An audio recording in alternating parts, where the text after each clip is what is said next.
like speaking off the cuff. It's more fun.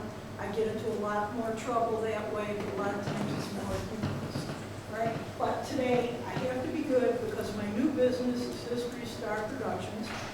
One of our partners is here, Mike Norton back there. It's quite good to be here. Don Norton and I have started a new business. It's called History Star Productions, and we are going into the digital age full throttle. I have opened up a video company. We are doing a video on the Shenango Canal, paid for by a Leland Paper Company and one of the units in Colgate University, Pocione Society. And I'm excited about it. And the thing is, it gives us the opportunity to do something that I wanted to do for a long time. And that is to bring to the public not only the history in words, but the history in pictures. And today's kids have a memory span about like this. If it doesn't happen in 3 to 5 minutes, people are bored, you know?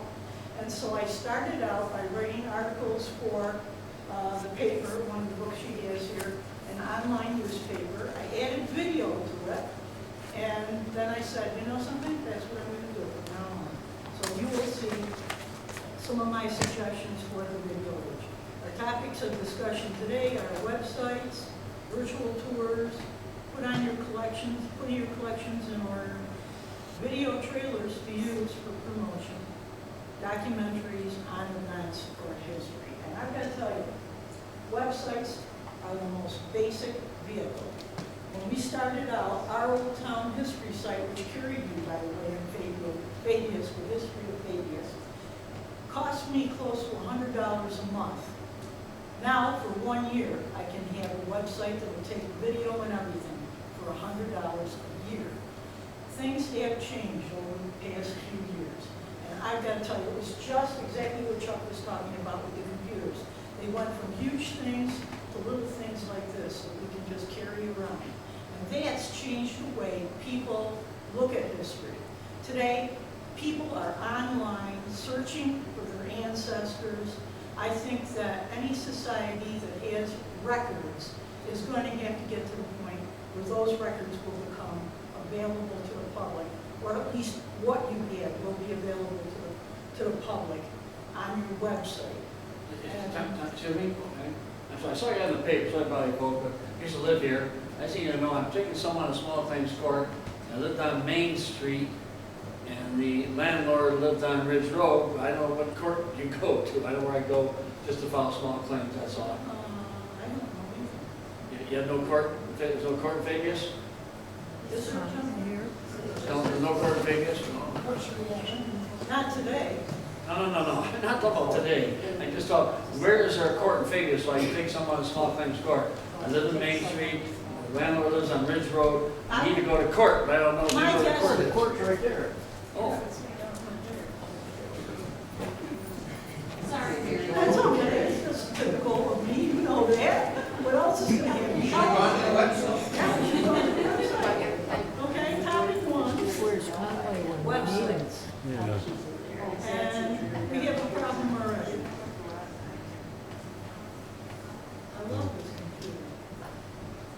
It's doing what it wants. Look at it, if we don't get through the show, it'll be because my computer is dying, and it is. Because this is not how we go. I can do it anyway. All right, websites, your basic vehicle. Everybody has a website, you guys have your website. They give information to the traveler, they give out pertinent facts about your site, and they give out directions and contact numbers. Before, remember, you had to go around putting things in paper. Well, now you can put them online.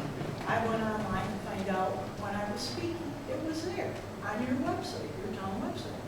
All right, now, the other thing that we have a problem with is the majority of people are gray hairs. In my group, they're almost all dead. They've just left me. And so digital is also a good way for you to involve young people, because young people are online 24 hours a day. And actually, as we go on, I'm going to make a couple of suggestions, because they can be enticed to help your society. And by helping your society, they can become interested in what they're doing and interested eventually in community where they support a museum or not. And I know that as a fact because we had young kids that used to do the cemetery tours with me. And those kids have come back to me and said, well, when I settle down, I'm going to come back and I'm going to help in the museum. Well, I could be long gone by then, but I'm hoping they will come back and they will help our museum, right? And even my cat has a website. The minute we went into productions, she was on TV, so she said, I gotta have a website. So 2 weeks ago, we were in Erie Canal Park, same store, and the cat helped them sell books. So he wanted a website. So I had to do a website for midnight. So how he did. And it's just one of those things. So I suggest to anybody, no matter what you're doing, whether it would be a business, whether you want information out about what you're interested in, and if it's your society, moving into a good website is going to help attract people, it's going to get you new members, and it's going to get you visitors. And I sincerely think that everybody should have a website, you know?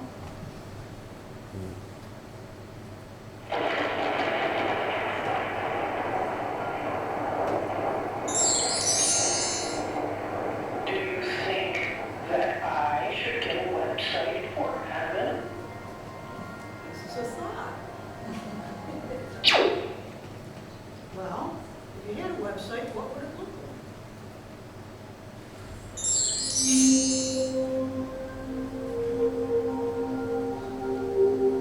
It's good. You spell heaven differently than we do.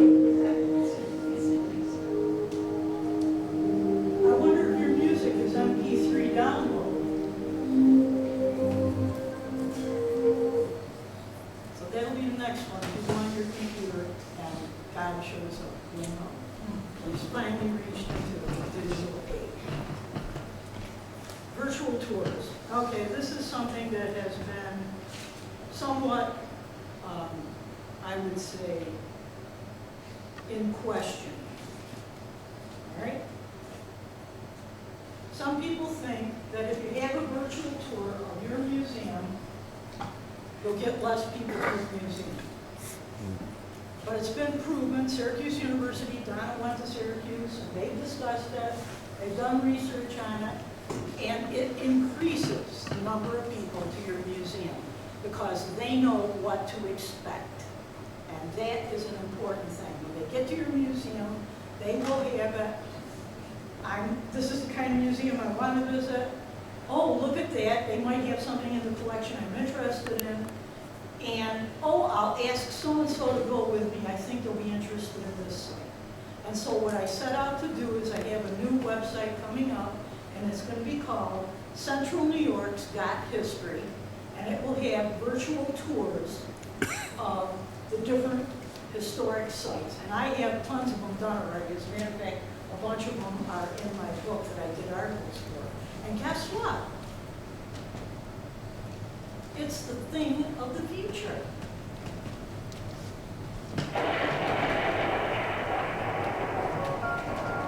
Do you think that perhaps I should get virtual tours of heaven and hell?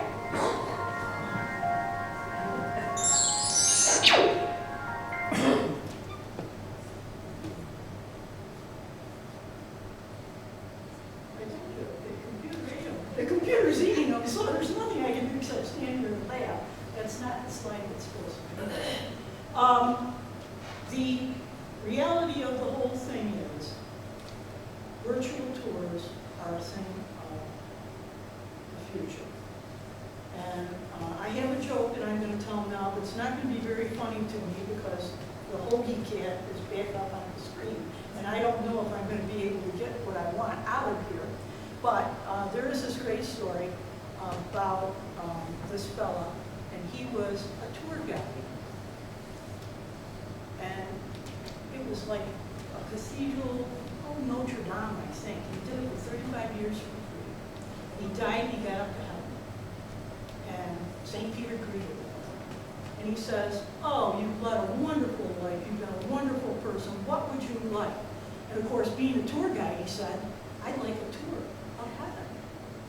And so St. Peter said, come with me. So he went down this long hall, and there was this room to the right, and he looked out, and there was this gorgeous palatial scene. And the tour guide goes, oh, it's spectacular. Who's here? And he said, the Baptists are here. This is their place in heaven. Oh, it's beautiful. We got to the next door, and it was mountains with a gold Buddha on top of it. He says, well, who's here? And he said, oh, this is where the Buddhists are. Oh, that's fabulous. They continue down to the hall, all these different rooms, and at the end of the hall, St. Peter goes like this.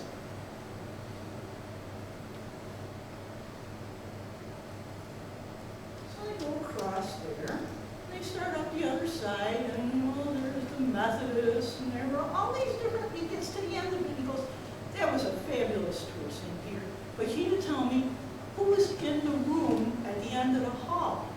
He said, oh, it's the Catholics. They think they're the only ones here. Now, I got that joke from a minister. And what we used to do was, well, you got to realize, Eaton has an unbelievable history. We have some of the first missionaries came out of Eaton, Jonathan Wade, Emily Chubbuck was married to our dear friend, what is his name? Judson. Those are the people that are bugging me right now. And Donald Judson. We have Henry, get him right? I want to say Williams, but it isn't. Anyway, we've had Methodists, we've had every type of religion you can imagine, including the Pratts. This is a good one. You come to Eaton and you go to the station on the hill. Rhoda was a Pratt. She was Rhoda Bonney, and her two nephews were the founders of the Mormon religion with Joseph Smith, whose sister lived down from where my museum is. She was married to one of the Salisbury boys that was the first settlers of Eaton. If you can imagine this, I mean, I can't even imagine it. So I have ministers that come out of the woodwork. We got the Baptists coming this summer. Reverend Tews has done 7 books on Emily Chubbuck. And I mean, and he wants to come to the museum. It's like, oh, another minister thing. So anyway, after I said that I tell this joke with the show, I was having lunch with a minister. And he said, oh, I have another joke for you. And I go, all right. It's a little risque though. And I go, all right, Robert Wheeler. And Diane Van Slyke, who was here ahead of me, we'd love to hear it. Well, this lady was very sick from my parish. She had cancer, and it had taken all of her money. So she went up to the attic with her cat, and they sat there going through her grandmother's stuff, but she was going to have to sell it. I go, oh. And she found this teapot that looked like Aladdin's lamp. So she looked at the cat, and she said, if I rub it 3 times, maybe we'll get our wish. So she rubbed it, and this beam came out of this teapot, and he looked down on her and goes, what do you want? And she says, I want money and my health back, and some big, handsome guy to take care of me for the rest of my life. So suddenly money appeared, she felt 100% better, and the cat turns into this guy that looks like Fabius. And the cat turns around and looks at her and says, now aren't you sorry you had me fixed? I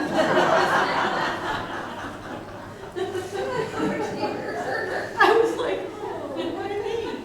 Anyway, so I get all these minister jokes and I get all these ministers. So the secret of that joke is you can go back and tell it. And whoever is somebody you haven't talked to and you know what the religion is, you put them at the end of the hall and you say, they think they're the only ones there. That's a great joke. But I had the opportunity to meet Reverend Carter. And Reverend Carter is a man who has Chapel House at Colgate University, for anybody that knows the university says. And he is a great big Southern Baptist black man. And I have done a series of articles with all the different people that are famous from Eton, missionaries. I mean, it just goes on and on. It's ridiculous. Charles Grandison Finney, the evangelist, actually went to school in Eton. Can you imagine this? I even had the evangelists down on me. Anyway, he said, I want to meet you. And I said, all right, Dr. Carter. So he comes into the front door, and this great big guy looks down at me like this, and he goes, are you Backstreet Mary? Yes, Reverend Carter, I am. There's only one question I want answered. All right, what is that, Reverend Carter? How did all these famous missionaries and priests and everything come from Eton? Well, he didn't think too much of Eton because it's a pretty broken down place right now, and I guess he couldn't quite figure it out. But Eton had money, and they had the Ellis Morris Distillery. It was a Baptist distillery, and it was one of the biggest distilleries in the entire area. And it financed a whole mess of Colgate's original start. And so I knew why he was curious as to how something like these ministers would come out of that town. Because remember, it was a wide open place. They had Teamsters, they had Blue Bloods, they had everything you could possibly imagine. So what it turned into was we have a Reverend William White for the Methodists, I have Charles Grandison Finney for the Evangelists, I have Emily Chugbuck and Jonathan Wade. I even have William Dean. William Dean, by the way, is our first missionary to China, and he was the first man to translate the blocks, the Bible with wooden blocks. And he's become quite a guy in China now. We talk about him all the time. So that's what I mean. Eton was a place filled with history. So if you ever meet a joke, I know them all. I know any religion, you give it to me, and that minister has told me that joke at lunch. Let's see if we can get back on the real show.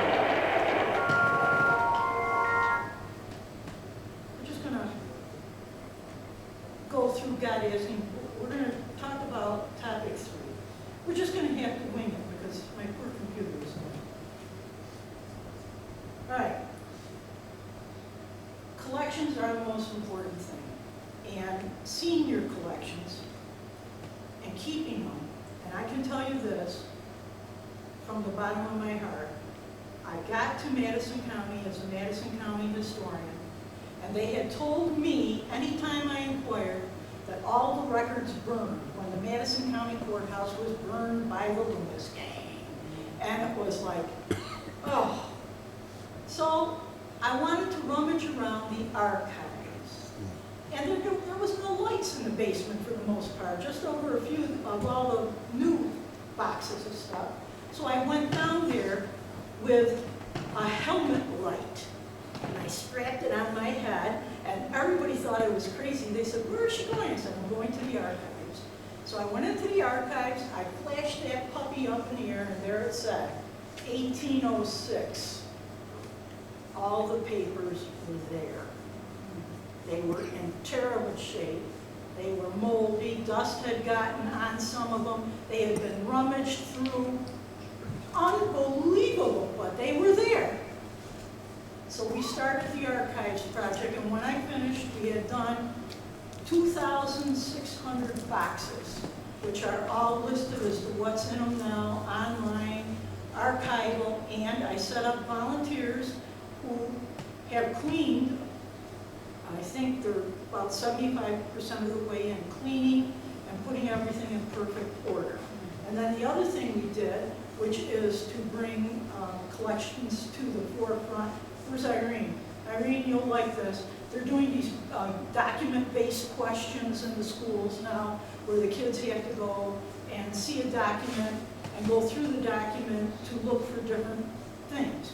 So what I did is I bought a huge touchscreen TV, and we bought camera equipment, and the old documents that can't be scanned because your deeds and everything are like this, we photographed them. So now if a teacher wants some documents, we can just email them to her, and she can set up her program off email. I mean, digital is fabulous, and like I said, microfiche deteriorates. The microfiche I had was in terrible condition, but the object of everyone's search now is genealogy. And if you have to spend hours and hours rummaging through boxes of documents, you're wasting the taxpayers' money, which I am sure is why somebody said the documents were burned. I don't know who along the years said, well, because we can't afford to have somebody going and looking through your papers of your mother or your father.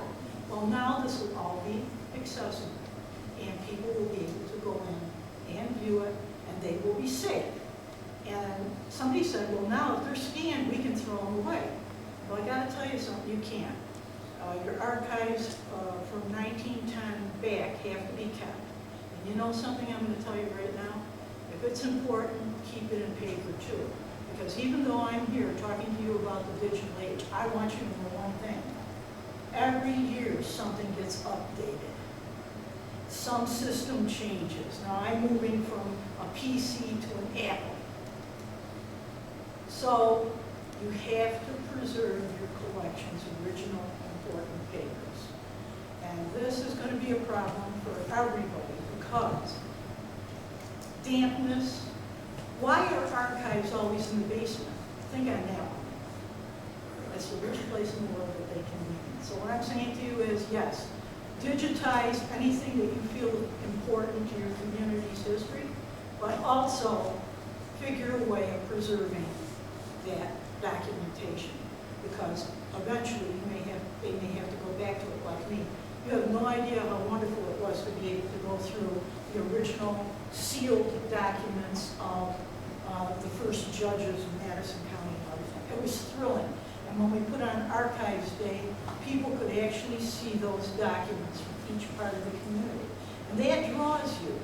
And I had the absolute great opportunity to meet Jacques Booth, who was the head of the archives. And I met him in a very unusual backstreet Mary way. He was just introduced to me as Jeff by Denise Rowe, our clerk. And she is one of these people, you know that. Anyway, I'm looking for her everywhere, and she's talking to this guy called Jeff. She goes, come here, I want you to meet Jeff. So I started doing some of my jokes, telling them about going down into the archives with my helmet cam and everything. Next day, we had the archivists for New York State meeting. And they said they were going to be happy to announce the head archivist from New York. It was Jeff. Okay, and now Backstreet Mary is trying to crawl under the table. Halfway through, he goes like this. And then I met Mary. And it was like, oh, Lord, I'm not going to get away with these jokes I told him yesterday. And he said, she did something for me. She made me remember what our job is all about. Because these aren't just pieces of paper. They're the story of people's lives. And that is true. So when you preserve a paper, you are preserving a piece of somebody's life. And it's very important.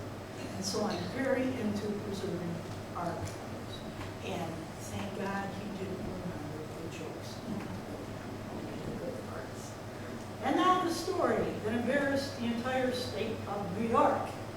And this is another good reason to photograph things. Now, Donna Northman, his wife, is my museum specialist. She is trained in museum studies, in collections. She will be glad to come out and help your group decide what is important, what isn't, tell you about some of the new things that they have, which you could do even yourself without buying this $700 program.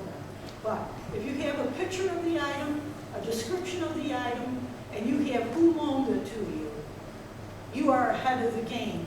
And in this particular case, it helped the state of New York because the Attorney General got a phone call from down in Virginia, I believe, and Jock told me this personally, so I have it, and he said, you have a problem in New York State. And the Attorney General says, well, what do you mean? And he said, you've got a problem at your New York State Museum. You better look into it. Because Daniel Boone's diary is online. And there is only one of it, and it's in your museum. And I saw the pictures, and it's the very excuse me, the very one that I looked at when I was in New York. It is the real thing. So they started investigating, and guess what they found out? The fella that was coming in early in the morning to accession items into the collections of the New York State Museum in Albany was stealing them, and he had been doing it for years. And the only way he got caught was because this gentleman saw it on eBay, and he was a collector, and like you, Courtney, on the Civil War, he knew what was where, and that shouldn't have been there. They have not been able to get a lot back. They estimate that he could have taken 900 items. So, another good thing to think about is in the future, if you do have a real expensive item, having it digitized with a picture will probably be a really good thing. Because if it disappears, you can put it up online and you may be able to find it. Remember, if you buy something, be sure you know what you buy, because they take it back, no matter how much you pay for it. It is repossessed. And that is how this guy really looked. I never pictured hanging in the Virtual tours and promotion, that's my thing. But guess what? I just got it. Go back. Read this.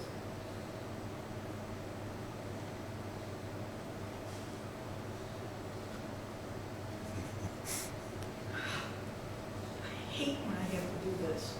I have made something for you, the people of Fabius. I made you your virtual tour. And I'm going to have to get out of this and find it for you, so I can play it for you. This is embarrassing, and I apologize. And I made you a virtual tour. Right? I'll make it first.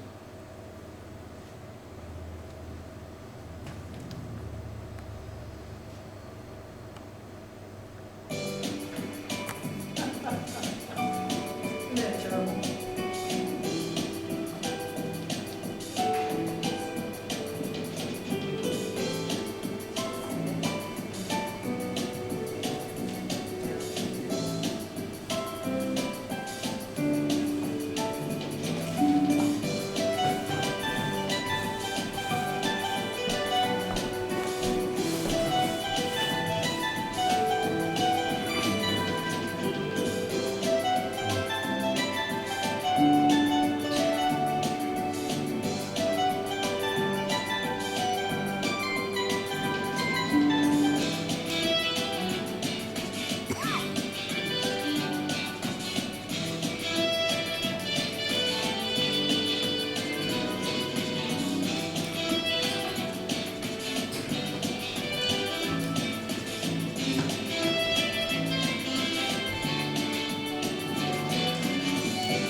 And these little virtual tours like that are put up online, and they're put up for free.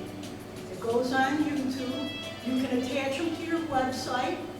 And the best part of it is if somebody is looking for the Pioneer Museum and they type it into Google, this is going to come up. And it is another way, and I'm just going to go through it. We're not going to be able to work with the computer today. But the reality is, this is another way for you to get younger people involved. Kids can do this. They can go out, they can take pictures of an event like your Memorial Day event that you always have. They can put it together simply. They're born with computers in their hands. As a matter of fact, one of them's liable to come out as a computer chip eventually. But the point is, it's a good way to get young people involved, because they can take the pictures, they can go to their computer and use their little movie program and make you a little trailer They can upload it for free, and you can see the value in that, because believe me, that's the way to get people interested. We get hit all the time, and I personally got into it, and I think that's what I'm trying to say to you. We have a specialist to do collections. We have a specialist, Michael, who's going to work with grant writing, and Michael is also very interested in starting fundraising events like bike tours. He biked 4,000 miles this year for charity. And he's retired. Can I say that? He's retired, and he really doesn't want to go back to work. He wants to go into doing something he likes. And so if you have an idea about something, and those ideas are good, your ideas, bike tours to raise money for your society, you know, this is the way to look at it. You don't have a museum per se that's open all year long. But for us to have a museum that could be open all year long, you have to raise money for that heat somehow. All right, and since we aren't going to be able to do too much with that show, I'll go on with some other important points. If you want to digitize your records, you have to do it in a way that you'll be able to find them. And when you're scanning, that was the main problem we had in doing the scanning of the archives, was the fact it had to be figured out how these were going to be retrievable, okay? And so as you start out, make sure you start out with multiple copies of what you have, and that you are able to keep one safe, because you may have to go back and you may have to redo it and put it in a different type of an orbit in order for it to be retrieved. But think of it this way. Eleanor Preston, Tully, we have this gentleman over here, Courtney from Tully, she was smart. She scanned the photos that they had of the community, and even though they have old computers, not up to date, those photos are on those computers. And it could do 3 or 4 different things. It could interest people because they can come and they can look through the pictures, which people love to do. That book that I did, that's why it's popular, they can see the pictures. Number 2, if you have pictures you don't know who's in them, you can find out who's in them sometimes, because somebody will sit down and say, well, I know who that is, because I've got loads of pictures, and I have no idea who those people are. If you take pictures, even if they're digital, be sure you put who's in the picture somewhere. Because in 100 years, somebody's going to say, look at this, I don't know who that is. The other thing is the change of technology.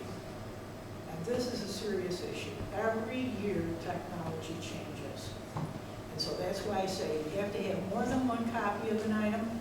But you're also going to have a copy of the program that made the item, or to put your scan or your picture into a program that can be opened by many different things. Something like a tagged image.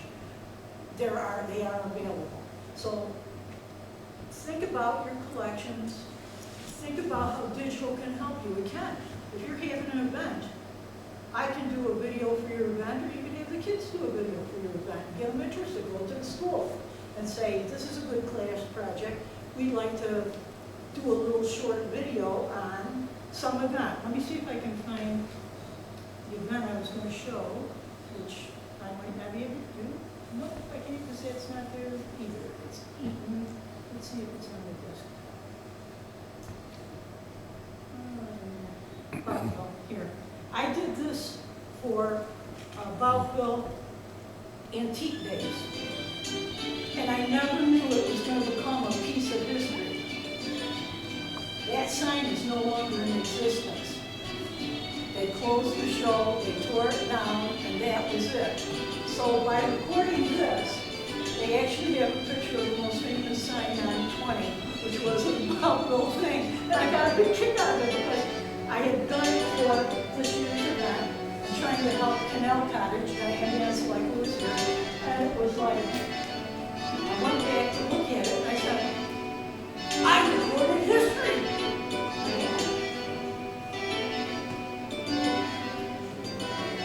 And I did did an article on Fabius.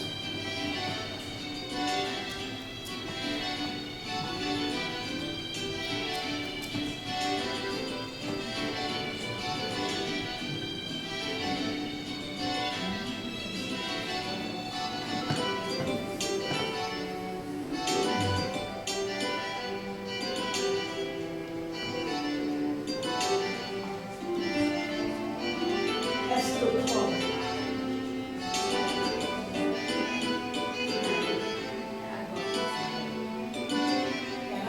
And I thought that was sort of cool. It was like, wow, Mary, you did that right. And then I got into another little,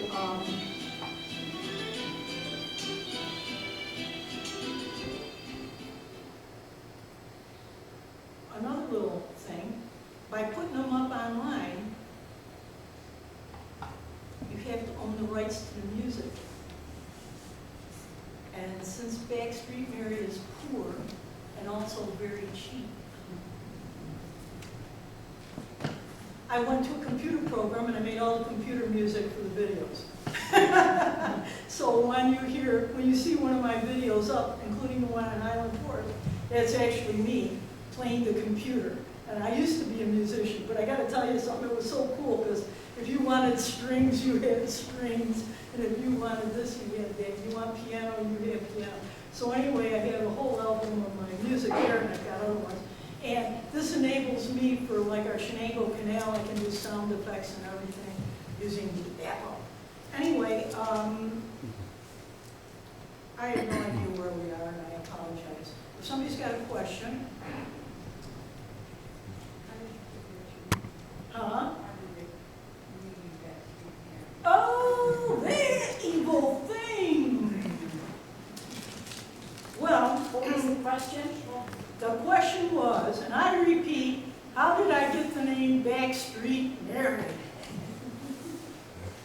And yes, it does have that certain connotation to it. We were having our bicentennial for the town of Eaton, and I had just moved into town basically 10 years earlier and was an outsider, but I was interested in history, which I'm not interested in anymore. Only videos. Anyway, the ladies next door said, you've got to go, you've got to go. Reverend Wheeler, who's always getting me in trouble with his jokes too, he said, Mary, they can't get the bicentennial together, nobody will cooperate. Go to the meeting of the Historical Society. Okay, so I went. The thing was, they didn't want anybody else to get credit for something. The church was fighting with the fire department with the Historical Society.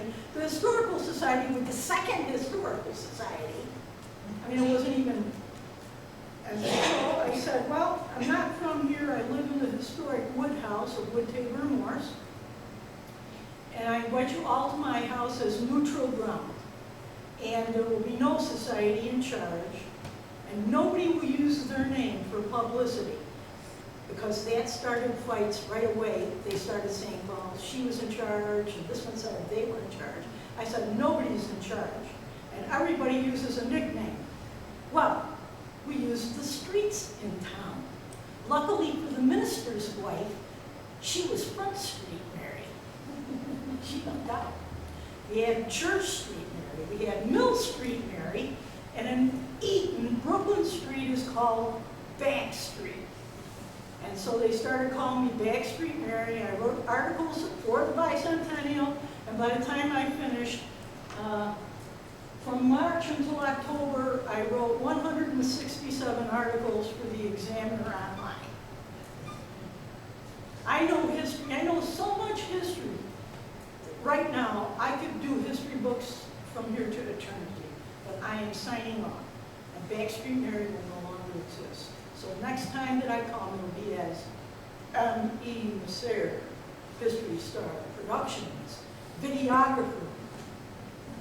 Now, my connection with Fabius, and it's a good connection because of the Skenny-Atlas Turnpike, which is a new book, so I will go right into it. Most people do not realize the importance of having an early road. The early roads were necessary in order to get people transported to the west for settlement. And most people don't realize that Massachusetts had actually done a big push to get settlers to come to New York State, because technically they thought that they had preemptive rights in New York State. If you want to read a good book, read Alan Taylor's The Divided Ground. So we have a lot of Massachusetts people in Eaton and a lot of money, including a Baptist distillery, that distilled more grain in 1830 than was grown in all of Madison County in 1878. Think about that, by mechanical means. This was a big distillery. But that was the way they could raise money. Joseph Morris of Eaton, they opened up the idea of a turnpike. Elisha Payne fought, he was a judge, to have this open up, and they couldn't get it going. They didn't have enough money. Joseph Morris of Eaton invested $30,000 in 1809. Do you have any idea how much money that is? And part of it was, indeed, to get the security of having more Massachusetts families come through. But most people do not realize that it took them a while to raise the funds. If you go to the book, and that book, I did research, I didn't find 3 names, but I had biographies of the men who set out to do it. I have stories along the way. It's not meant as the ultimate historical reference, but it tells you the story of how it started in Brookfield and why it ended up in Skaneateles and Marcellus. And most people haven't a clue as to why it went there. They said, well, to bring the fruit in from the Genesee Valley because of teasels. Marcellus and Skaneateles was the largest producer of teasels in the United States of America. And you say, teasels, that's a weed. No, no, no, no. Teasels were the most important product, especially for Eaton, because Eaton had woolen mills, and the teasels were needed because that's how the wool was finished. And I'll try to describe to you quickly. They took the teasel head, it was snipped, and they put it on cylinders according to size. When the wool was finished, of course it was coarse, a coarse fabric. It would be put on a wheel, and the 2 wheels would rub against each other, one going one way and one going the other. And what that did was basically, in a way, carved the finished wool product. It got rid of impurities, and it took the filaments of the wool so that it became a nice soft, and it was done that way for thousands of years. All right, Fenner, Eaton, this was sheep country, not cow country. You hear that it's cow country now, but it was sheep country because of the steep hills. And you needed the sheep for another reason. Besides mutton to market, lambs to market, you needed the sheep for their wool. And so, teasels were a most important product for all of the woolen mills that were up along the southern hills waterways. And remember, they settled the southern hills for one reason, because of the hills and the runoff of water. Every community had to have a grist mill. The first thing to come in was a sawmill to cut away the logs and build something. Then the grist mill to do flour. Well, there's some good cuts in it.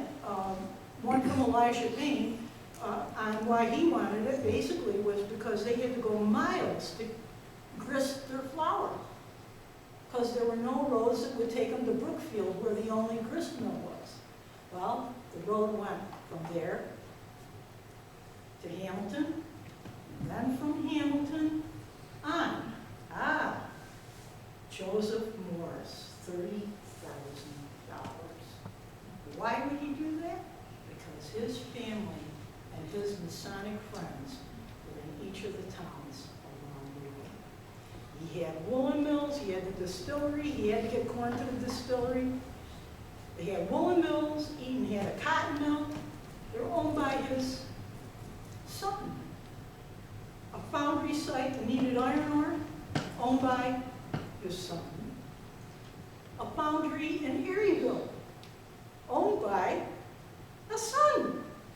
And a foundry in Fabius. And guess what? It was owned by his son. And so it was a very important thing for him to do. And the fellow, I have a picture for you that I forgot, and I have to tell you, I really apologize about this. Invite me back and I'll do the show again. The right way, with my athlete. Bigelow Morris and his wife, Patience Kent, moved to Fabius. And Patience Kent was another one of these New England blue blood types. And they are beautiful people. And they set up the foundry business, and truthfully, it ended up being short-lived. And he had a brain tumor. Where are you, Chuck? That was what they figured. He had a brain tumor, and he killed himself. And everybody's pretty positive. And I have some of his letters, which I would be glad to show to anybody that comes, and I will make copies of them for you. And in it, what's happened is he's writing home saying his headaches are getting worse, his headaches are getting worse, his headaches are getting worse. And so when he dies, the wife moves back to Eaton with her daughter and sons, and the daughter is Allie Morse. And Allie Morse replaces the sheep for us because it is her husband, Sylvester Burchard. And Sylvester Burchard and Charlie Payne of Eaton and a number of men formed what was the Shenango Breeders Association. It was very shortly, it was only done for a short period of time. But the Shenango Breeders Association were the people that went to Holland and brought back the first breeding herds of Holstein Friesian cattle. You always hear that Garrett Smith had the first Holsteins were probably introduced right here in this area of the Holland Land Company, because Jan Lincoln had one. But anyway, they decided that they were a hardy breed. And so they went to Holland, and they brought back 217 cows, and they all lived, which is a remarkable thing. They brought back one of the herd masters with them, and it is a remarkable story of a new thing coming to our area, something that impacted us totally down here too, the Holstein Friesian breed.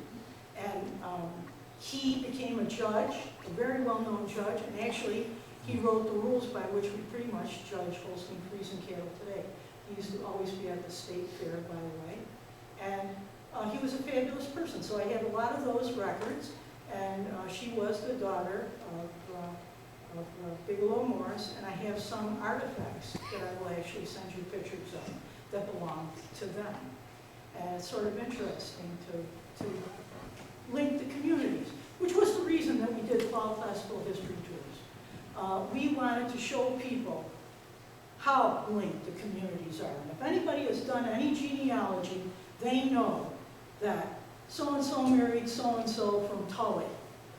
They may have moved on. In the early days, the eldest son got the farm. A lot of times that brought bitter feelings to the family, and one boy would move somewhere else.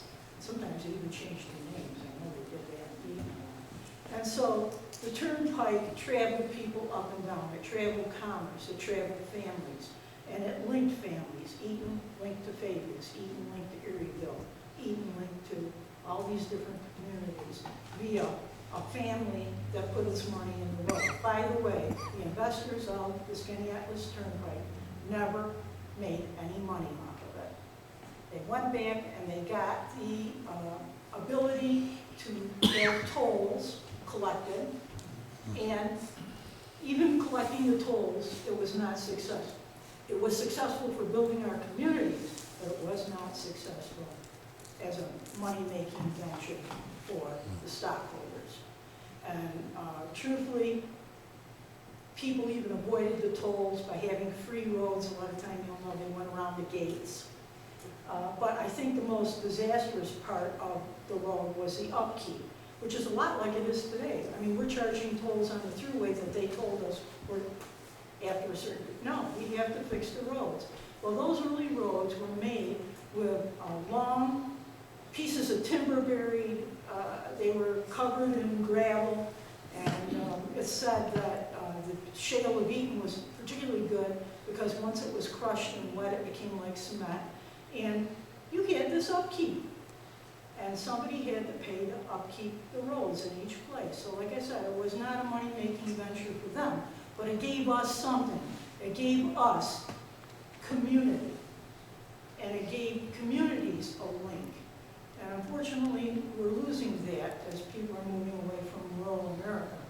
And I just wish that something like these little videos and trailers could bring it back.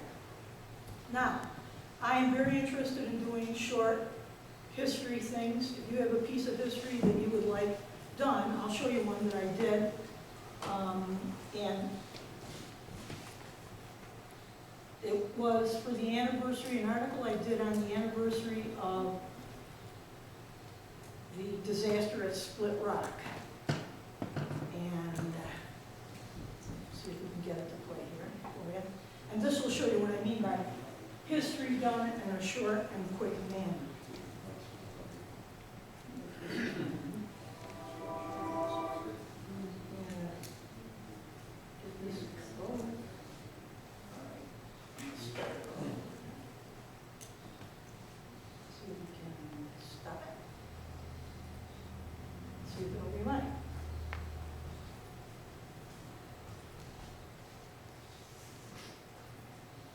There we go. So you got your history, you can explain what happened there, and then you can engage people by doing a video of that. Now we have no sound.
Short snippet, 3 minutes telling a story, and it engages people. In this particular case, it was done to go along with an article So we could do overlays with more history written on them. But the point was, it's been hit more times than any other video. People will type in Split Rock disaster, and what's going to come up is this video. And Dr. Beebe and another of them worked very hard to keep the site from being totally destroyed, because it is, if anybody has ever been there, it is an eerie, eerie location. And they've had ghost hunters go there and everything. And at the end of that clip, I started getting emails that people had seen faces in it. And truthfully, I even see one at the end, the last part of that clip. And if you go online, it is online, and it just goes like, and then this face comes out of the things, and it was like, it does look like a face. And I actually had remembered the story. My mother had died. I was in Syracuse because my mother and father were both passed on. And I was in her house, and I ran across something, a picture of her brother, something stirred my memory. And in the article, I do tell you that she remembered it when she was 5 years old, and she lived near James Street in Syracuse. So you think of this, and her mother, who was a lady from another country, was so frightened. It was during World War I, obviously. They thought the war had come to America. And she took those kids and they hid. My mother remembers going under her skirt and hiding under her skirt because the house shook so bad they ran outside under a tree. And the story continues because the lady that lived next door, Marie Hazel's son, worked at the plant. And news was very sparse in those days of who had lived and who had died. Her son did live, but he had lost his arm and his leg in the blast. And so it was something like, wow, 100 years. Can you imagine that? And if you do go online researching, you'll find out that before 911 and some of these other things that happened, that's always mentioned as one of our worst natural disasters, was a Split Rock quarry blowing up. Now, what most people don't understand is when I pan across the valley there, and you have the trees, the majority of the stock was in that area across the field. If it had been nearby, it probably would have blown a good portion of the entire area off the map. They said, they estimated it could have been as much as 3 times as much of an explosion. But they had transferred it. And those holes that you saw are limestone caves. Or you can go down into the limestone cave. I didn't go down there. I was all over. And if I had flown, they would have gotten me up. So, it can tell a little story. The other little thing that I've been working on, and it's there, and I said in our little article that I do a little bit on wood taper and more steam engine works. Well, this is cool because I'm really interested in doing a video on the steam engine companies of New York. And I think it would be a cool video because they have this old iron shows of yesteryear that went out in Canandaigua every year.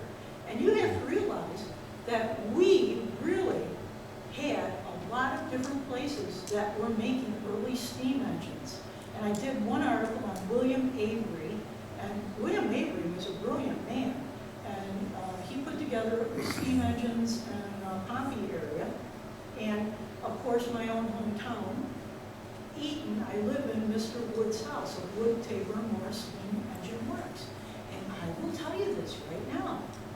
It is so fascinating to realize how wealthy these men were. And they had done something which I think we all do somehow. We believe we're going to live forever.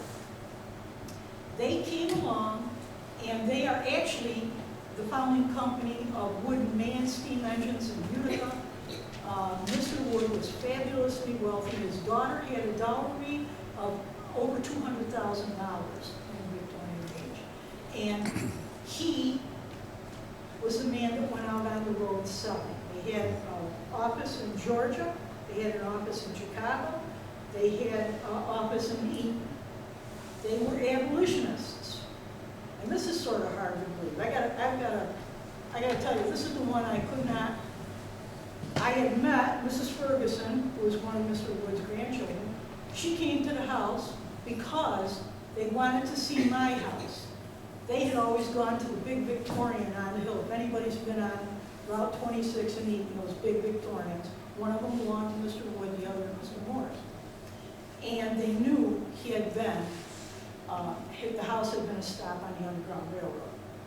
So they came and they visited me, and what was interesting was the interplay of the men. When they introduced the steam engine for agricultural work, they actually kept slavery in place because now they needed more slaves to plant and pick the cotton. And there's a real interesting article, a letter from Daniel Cady to Garrett Smith. And he says, why are you pushing so hard? One of these days, they're not going to need the slaves pretty soon because they will be picking and doing everything by mechanical means. Interesting thing to say in 1860. Anyway, so what they did is, as soon as the Civil War broke out, they opened an office in Chicago because he decided they were going to open up the frontier. And they developed something that's the father of the tractors that you guys ride on today. They developed the first four-wheel drive, practical four-wheel drive steam traction engine. There was another one out at the time, but it was only driven by chains. It wasn't mechanical. You know, the chain drove the front and back wheels.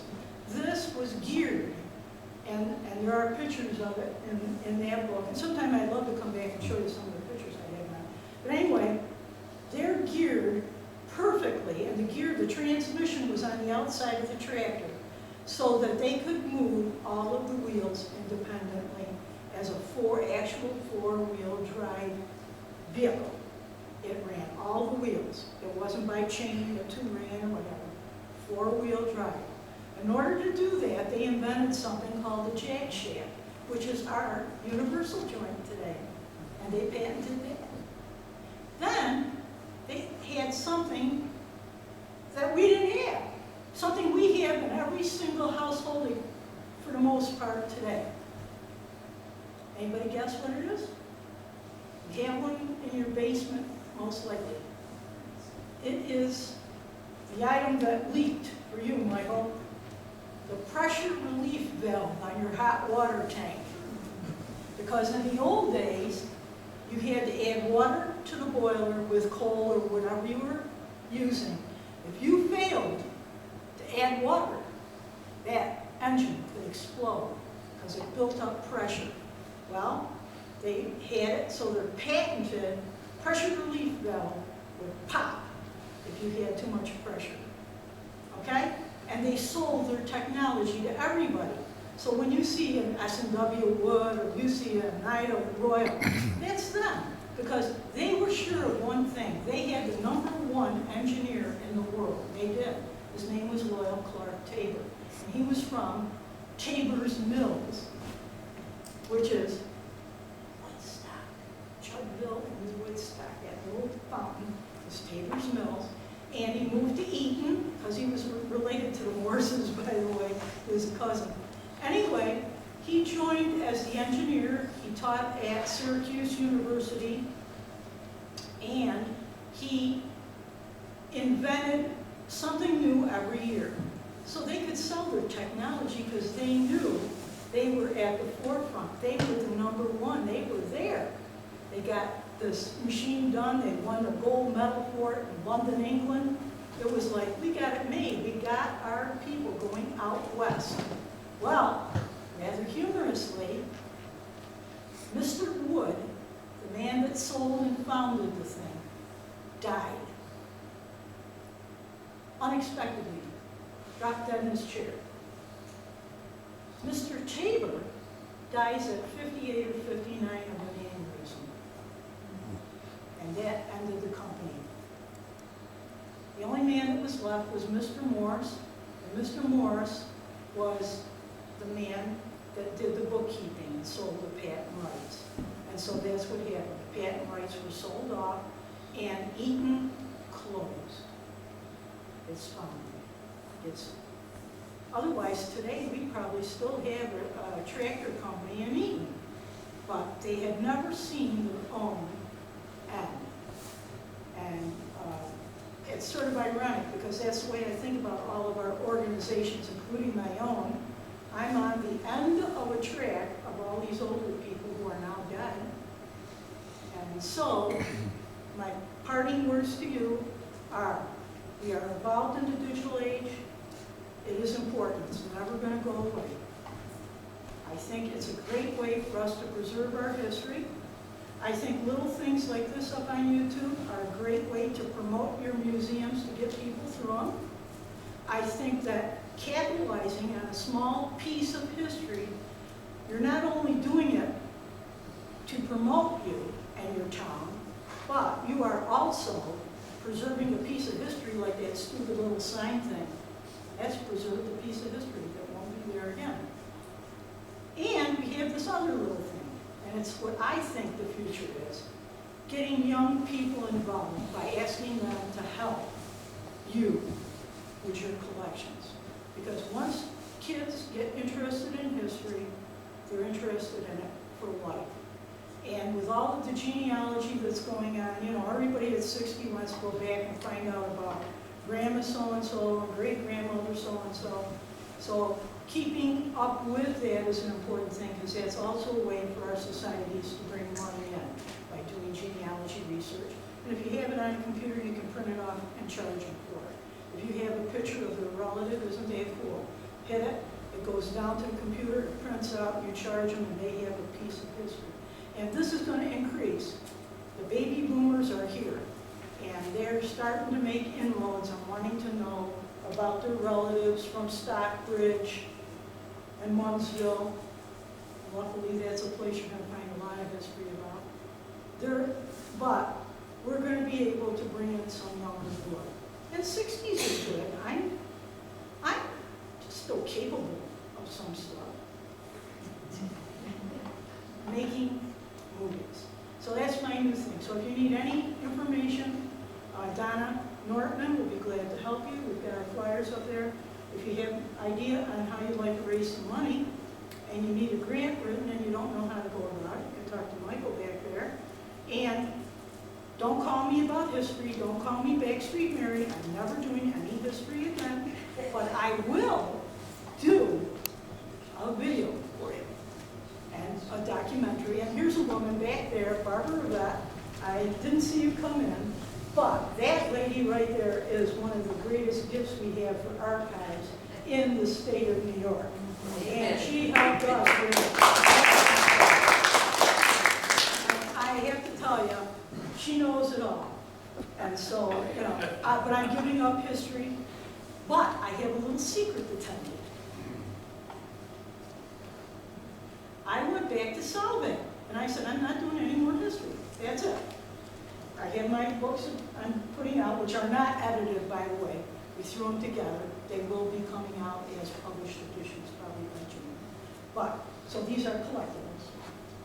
If they have a mistake, email me so I can correct them.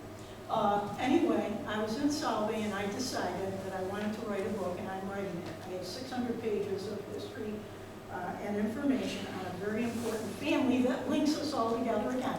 The Hazard family of Salve. Frederick R. Hazard and his wife, Dora Sedgwick Hazard. And when I was the historian for Madison County, I found this paper on upland farms when I was cleaning the desk. And I said, what is this doing here? This is Salve information.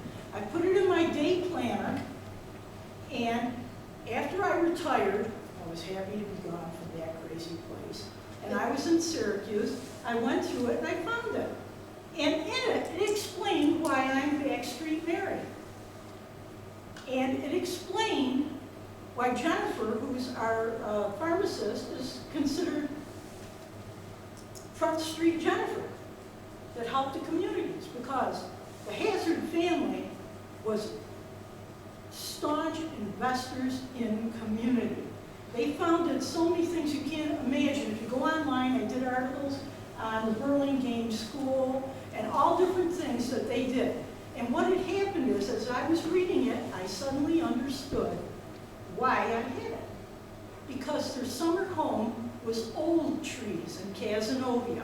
And that was one of our sites that the hunt left from when we were doing our Sunday Fall Festival tours. They also are the people who helped make Tully, the Salt Brines, the Split Rock area, Onondaga, Jamesville. I mean, it was absolutely unbelievable. I actually had information on all of these places. And I started getting more and more interested. Anyway, I sent a piece of it off to Barbara on the Upland Farms, and she writes me this little thing back and sends me a piece of history. She had written the history that was in the Salve schools that I had read. So I said to her, you probably started me on this. And the only thing is, I grew up as a weed, not a true flower. But like I said, we have a star in history right there, actually, history story. But that is it, and they had gills. And I had a fractured skull, so I didn't remember a lot. When I got back there, pieces started coming back. Well, I belonged to, the guilds taught the girls, and they were very much in favor of birth control, by the way, in those early times. And the Frederick R. Hazards rode to Old Trees from Salve on a tandem bicycle in the summer. If you can imagine that, I can't even imagine doing it on a 10-speed bicycle. Their daughter was Sarah Ochenkos, and she was one of the movers that got that Rippleton School building moved to Lorenzo. I mean, you can't believe the stories on this family just go on and on. Laura Sedgwick and her husband, Frederick R. Hazard. So I really want to work on this book.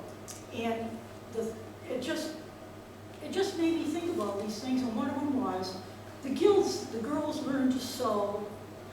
Believe me, everybody told me you're never going to be able to sew. And some of the ladies had the early flower, whatever we call them, garden club. And they had a girls' garden club. Mrs. Mancabelli and Mrs. Tiroli and a whole bunch of really wonderful people had this little garden club, and us girls would go over to her house, one of the houses, and we'd sit, we'd do garden club. And then I remembered something which I think is hysterical. We went to the state fair that year, our junior garden club, and they wouldn't let me arrange flowers. I had to be the announcer. So I've been doing this for a long time, people. I'm still announcing. But anyway, they were community-minded, and somehow that was instilled in me. And I think it was instilled in a lot of people, because we still have a lot of successful Salve fights. And so the book won't really be about Salve. Their Salve Stories books are out, which are charming stories of Salve itself. This is about how Salve process influenced our community and the importance of Frederick R. Hazard and his wife, Doris Sedgwick Hazard. It's just a fabulous story. And so I'm sorry if I ran late on you.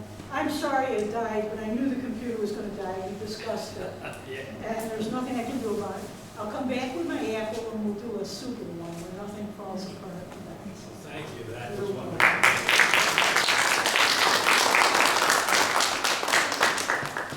As usual, we've got some great refreshments over here, so go over and Sandy and Irene will help you, and we're looking forward to St. Patrick's Day, so you see a lot of green things over here. That's not old or anything, that's just holiday.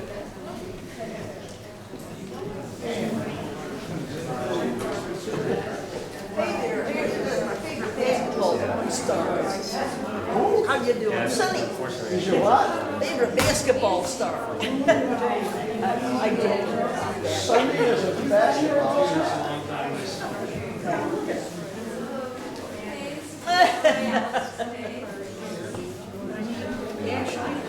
Who was it we were talking about? That's true. Because we had a group that said, Sonny had played basketball and all of that. It just kind of grew from there. I got a change. Championship. Bench sitter of the team. Oh. 4 years. Ah, but you went out. That's right.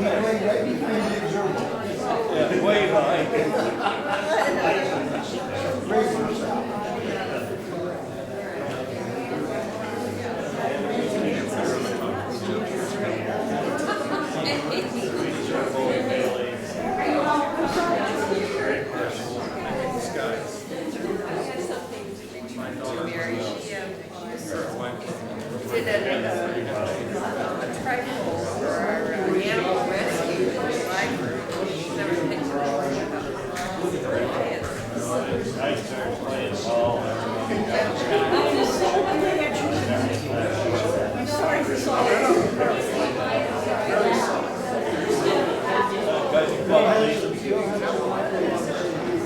Yeah. You said Rich. I enjoyed it.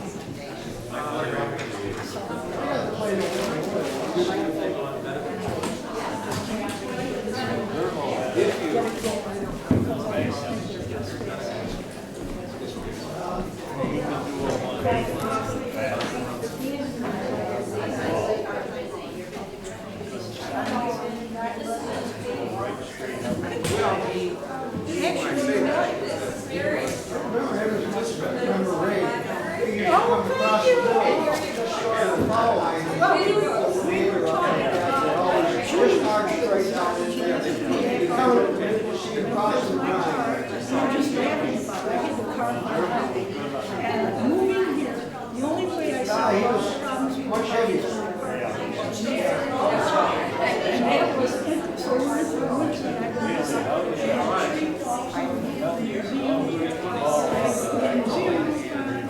I went through there, I was sitting on my lap. So I didn't get to Yeah, good luck, man. I bought a lot of her books. I gave it Very loud read on those. Judy was the name, but she said, oh, I have to go there. Sorry, and then she got me this morning. She emails me, oh, I'll see you, but I forgot I didn't take any books to Pause Castle. Have you ever been to Pause Castle? It's on, it's a great idea. And that's why Charlie's got his new choppers. they do the animals. And they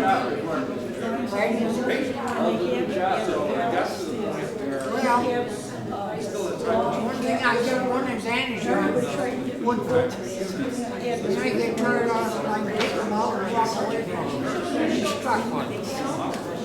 Oh, I got it. And so, What is that, cake? being put in downtown, I sent this You guy. gotta even go check up on that.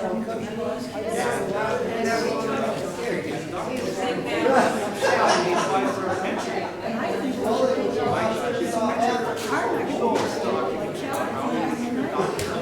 Because of what I know would do. And She's married, wasn't here.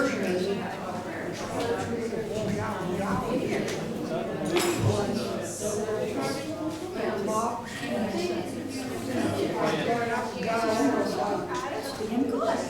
So that was it. So I said, I'll leave it.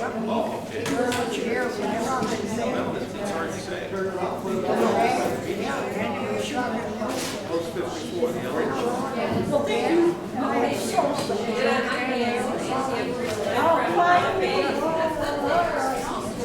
But actually, I live in Grand.